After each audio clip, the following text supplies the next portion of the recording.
Buenas tardes, Ingrid, ponte el micrófono, que así te... exacto. Buenas tardes, México, buenas tardes, Sudamérica y buenas noches, Europa. En este sentido, es un honor que Sophie nos haya invitado tanto a mi queridísima amiga Ingrid en esta charla sobre las cánulas. Yo soy el doctor Javier Beut, es decir, yo me formé como cirujano plástico ya hace muchos años, como podéis ver, ya hasta me sale el pelo blanco. Y bueno, nosotros tenemos aquí en una academia en Mallorca desde hace ya, mañana va a ser la 70ª edición que hacemos, y uno de los principios más importantes que nosotros hemos querido implantar es en seguridad. Y por eso creo que esta charla va a hablar de seguridad sobre, pues eso, por qué es importante el uso de la cánula, sin prescindir, por supuesto, el uso de la aguja. Pues sigo. Increíble. Gracias, Javier, y para mí es un honor estar contigo. Estoy muy contenta de que estemos unidos a pesar de la distancia y pues creo que va a ser una sesión muy linda, así que yo apago mi micrófono, pero aquí estoy para comentar si es necesario algo. Me da mucho gusto darles la bienvenida a todos. Muchas gracias. Pues nada, voy a empezar, como vamos a dividir la zona en 3 tercios, yo voy a hablar sobre lo que sería la parte frontal con zona temporal, y asimismo también hablaré un poco sobre el tercio medio. Tener en cuenta que sobre todo esto van a ser perlas, ¿de acuerdo? Esto es imposible que en tan poco tiempo demos una explicación de todas las técnicas, pero simplemente perlas sobre por qué la cánula, creo, en algunas situaciones funciona muy bien. Bien, estamos creando un algoritmo que actualmente es un trabajo que estamos escribiendo con el que fue mi mentor, el doctor Jelks en Estados Unidos, con mi compañera la doctora Guisante Estepe y el doctor Barceló, que es mi ayudante aquí, sobre el uso de este algoritmo que yo creé hace unos años, que creo que es un algoritmo que se puede aplicar a cualquier tipo de filler, que sería, pues si queréis un poquitín la historia, lo saqué un poquitín del explorador de Internet. Si os fijáis, está la H y las 3 Ws, en donde pues en el primero sería el por qué, el por qué, qué es lo que ocurre, dónde, en la anatomía, cuándo, es decir, el proceso de envejecimiento, qué producto voy a utilizar, en donde es tan importante aprender, digamos, la ciencia y la radiología del producto, muy importante, y luego cómo se hace ese tratamiento, en donde, por supuesto, cánula hacia lo que sería la aguja, ¿vale? Entonces, esto es un trabajo que presenté ya en San Diego en el 2007 en la Sociedad de Nariz, en donde creo que se puede aplicar perfectamente a la hora de hablar sobre la seguridad en medicina y en cirugía estética. Yo lo divido en 3 partes, se llama SAF, que sería Science, es decir, ciencia, arte y fineza, que son 3 cosas importantes que tiene que tener, digamos, un médico a la hora de trabajar. ¿Qué es la ciencia? La ciencia, por supuesto, yo siempre pongo esta explicación y siempre pregunto, cuando damos una charla, ¿cuántos aviones despegan cada minuto en el mundo? Y nadie lo sabe, salvo que cojáis Google y al meteros en Google lo sabéis. Pero a que sabemos en qué momento se cae un avión. Lo sabemos inmediatamente, aunque se caiga en medio de la sabana, sabemos perfectamente cuándo se cae un avión. ¿Qué significa esto?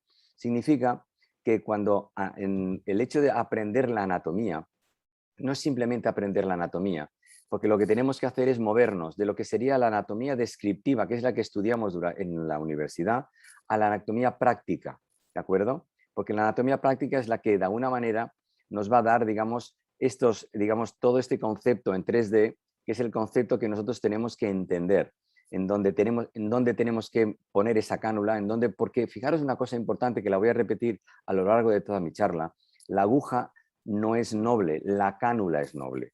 La cánula te va a decir exactamente dónde estás. La aguja solo te va a decir exactamente dónde estás cuando tocas el hueso, pero de la otra manera no te lo va a decir. Con lo cual es muy importante, digamos, ese concepto de ciencia, de anatomía, por una sencilla razón, porque lo que tenemos que aprender es esto, es decir, que la cánula es leal, la cánula nos va a ayudar a prevenir sobre todo los problemas vasculares, ¿de acuerdo? Los problemas vasculares que pueden ser, por ejemplo, todo lo que sería, digamos, todos los angiosomas que tenemos en la cara. El angiosoma que veis en amarillo es el angiosoma oftálmico, que es el que da muchísimos problemas en la cara, y es el angiosoma que actualmente nos está dando muchas, digamos, desgraciadamente, una estadística bastante grande de todo lo que podrían ser, pues, hasta cegueras. Y tenemos que tener en cuenta que un paciente viene simplemente para mejorarse un aspecto y no le podemos mandar ni con una necrosis, como sería este caso, que también esto lo presenté con el doctor Meni, que también en Las Vegas, que fijaros lo que puede ocurrir o cómo puede quedar el paciente, o simplemente esto, que ya sería, es un caso que ya se ha visto mucho en internet, o bueno, sobre todo en los foros médicos, de ceguera simplemente, fijaros que le está afectando a todo lo que es el angiosoma oftálmico. Todo esto de aquí es el angiosoma oftálmico que le está afectando, con lo cual le ha afectado lógicamente a todo lo que sería la arteria oftálmica. Entonces, sí que es verdad, antes de pasar a esto, que independientemente de la aguja, independientemente de conocer la anatomía, otro consejo que os doy, cuando trabajéis con cánula, lo que tenéis que intentar es, no porque os den una cánula del 27 es mejor que una cánula del 22, porque dices, no, es que una cánula del 27 puedo perfectamente meter el producto. No, lo que pasa es que hacemos más fuerza. Y tener en cuenta una cosa, los problemas pueden ocurrir por dos motivos, por temas vasculares, pero sobre todo por temas de compresión. Y el tema de compresión viene definido por la ley de Poiseuille, en donde si infiltramos a una presión superior a la presión sistólica del paciente, vamos a provocar una compresión.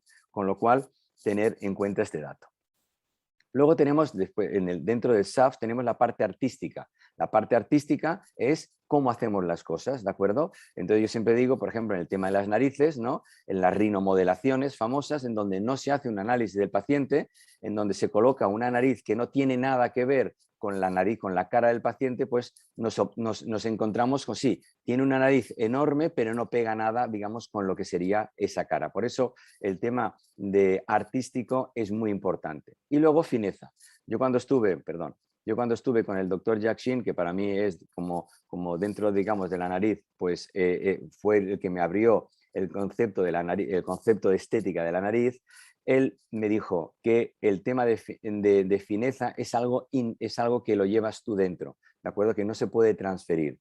Tú puedes ver a una persona que toca el piano, pero luego tú vas a tu casa y lo tocas como a ti te sale, como tus dedos lo tienen. Por eso estos tres puntos son muy importantes. La ciencia, ¿de acuerdo? Science, la parte artística y la parte de fineza, ¿de acuerdo? Entonces pasamos ya a cómo trato normalmente mis pacientes con cánula. Normalmente, lógicamente, utilizamos las cánulas, yo utilizo siempre las cánulas de Softfill con el Easy Guide. Entonces, ¿cómo lo pongo? Esto lo que yo hago es yo en todos los puntos de entrada pongo un poco de anestesia local con epinefrina, en todos los puntos de entrada. Luego, lo que hago es que utilizo, en el caso de que no tenga el Easy Guide, lo que utilizo es la punta de la aguja, ¿de acuerdo? Pero no la aguja entera, solo la punta de la aguja. La cánula me encuentra el plano donde quiero ir y nunca empujo, sino que hago rotación para entrar. Porque la cánula, si también empujas, también puedes hacer daño. Entonces, esto sería, digamos, para todas las entradas que haga en la cara. Entonces, en el caso de que no tengo el Easy Guide, utilizo la punta de la aguja, ¿de acuerdo?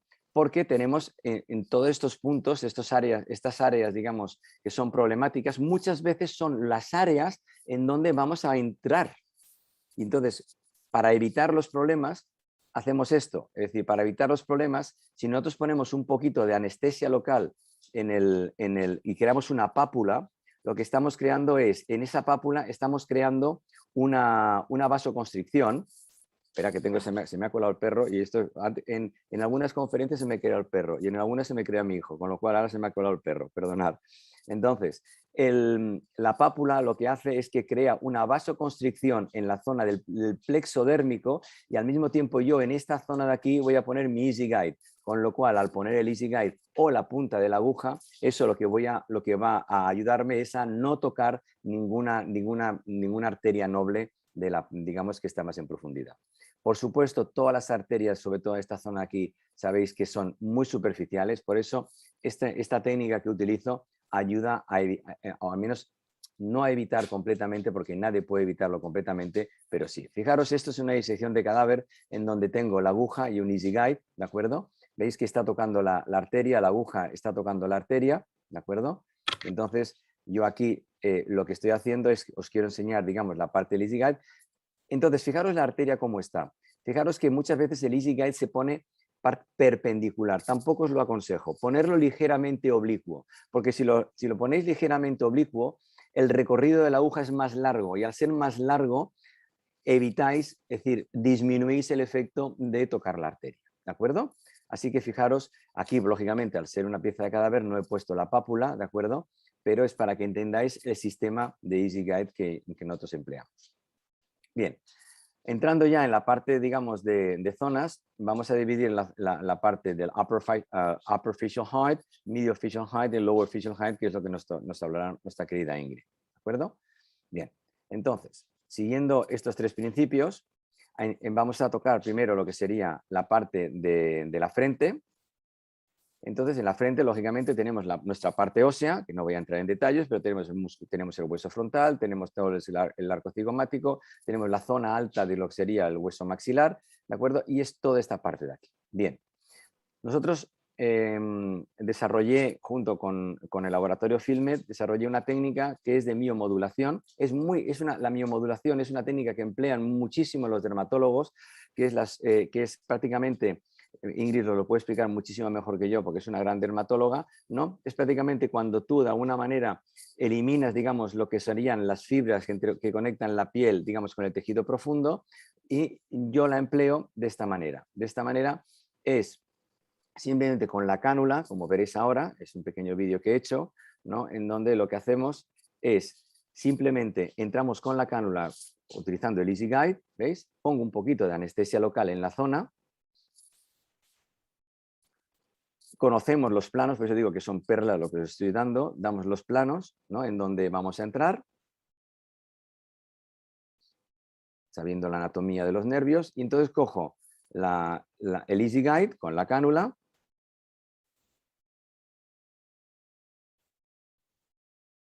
La próxima vez pondré música. Y entonces, ¿veis? Entro con la cánula.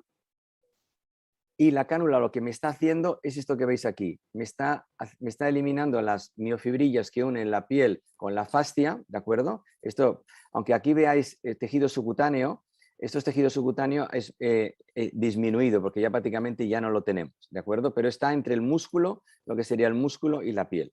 Y entonces empiezo contra la piel, es un poquitín tedioso, tenéis que ir poco a poco, ¿de acuerdo? Y vais de alguna manera haciendo esta miomodulación. Esta miomodulación, ¿de acuerdo? Va muy bien. ¿Para quién va bien? Va muy bien para todos aquellos pacientes, ¿de acuerdo? Que a lo mejor, como este paciente era un hombre, es un hombre atractivo, pero no quería quitarse, digamos, digamos las arrugas con toxina. Y lo que veis aquí, no hay maquillaje, simplemente es con la miomodulación, y luego lo que sí que le he puesto es si tú usas la cánula solo, la cánula lo que te va a hacer es te va a provocar, digamos, esta separación. Pero si no le pones gotitas de algún ácido hialurónico, lógicamente esto se vuelve a pegar, no nos engañemos. Pero entonces aquí en este caso le puse Fine Lines y esto lo que me fue muy bien es que, ¿veis? Le da este aspecto que no le da un aspecto de congelado, ¿no? Que hay muchos pacientes que no les gusta el aspecto congelado. Bien, al mismo tiempo, en la zona temporal, como sabréis, supongo que lo habréis visto 50.000 veces, os llaman el punto de switch, ¿no? Eso de que vas directamente y se inyecta. Pero esto es un vídeo que me dejó mi querida amiga Marina Landau, en donde se ve haciendo ya un taller que tira para arriba y se encuentra sangre, ¿de acuerdo? Es decir, que podemos, sin darnos cuenta, entrando aquí, podemos pillar lo que sería la rama de la arteria temporal media que se une a la arteria lacrimal. Podemos pillarlo. Entonces yo lo que digo es, ¿por qué no entramos con la cánula? Si entramos con la cánula desde atrás, puedes entre las dos fascias, como veis aquí, esta es la fascia temporal superficial y esta es la fascia temporal profunda. Es un plano avascular y podemos llegar perfectamente hasta la zona del canto, digamos, hasta la zona, digamos, más cóncava, no en el hueso, de la órbita. Y como veréis aquí, ¿no? Es decir, esto es en este esquema. Aquí veis, voy con la cánula, hago el test de la cánula. El test de la cánula es que voy arriba con la cánula y si veo que es mucha piel, no estoy lo profundo que tengo que estar. Entonces, cuando noto el famoso clac, es que estoy entre la temporal profunda y la temporal superficial. Entonces, perfectamente, se desliza la cánula perfectamente, la cánula encuentra el recorrido a hacer, ¿de acuerdo? No yo.